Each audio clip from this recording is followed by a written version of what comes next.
தெரியுமா? நீங்கள் பாருங்கள், இது வந்து டெம்டேஷன் பேக்கெட்டுங்க. இது உங்கள் நல்லா சாப்பிடுவாங்க. உள்ளே வந்து இது க்ரன்ச்சி மாதிரியாக க்ரன்ச்சியாக இருக்கும். ஆனால் மேக்ஸுக்கிட்ட என்ன ஹேபிட் நீங்களே பாருங்களேன். இதுலேருந்து கொட்டி கீழே பிளேட்டில் வச்சு அவன் சாப்பிடல.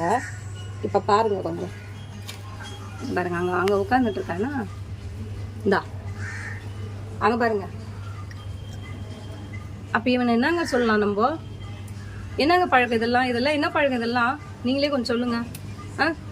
இதெல்லாம் என்ன? இதெல்லாம் இது கேட்சிங்கா இது? அப்போ ஸோ இந்த மாதிரி சாப்பிட்டா அவனுக்கு இது ஒரு ஹேபிட்டா, புது ஹேபிட்டா?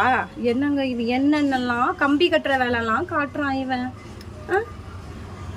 இது இவன் தட்டில் கொடுத்தா சாப்பிட மாட்டானே. என்ன பழக்கம் இது? நீ இது யாருக்கு எனக்கு கற்றுட்டு வர இந்த பழக்கம்லாம்? நீ என்ன இது? இது உனக்கு ஒரு ஹேபிட்டா? இது ஒரு விளையாட்டா? இது உனக்கு இந்த மாதிரி சாப்பிட்றது ஒரு விளையாட்டா? எல்லாம் எனக்கு என்ன பண்ணுறது ஒன்றுமே புரியலங்க. அங்கே பாருங்க.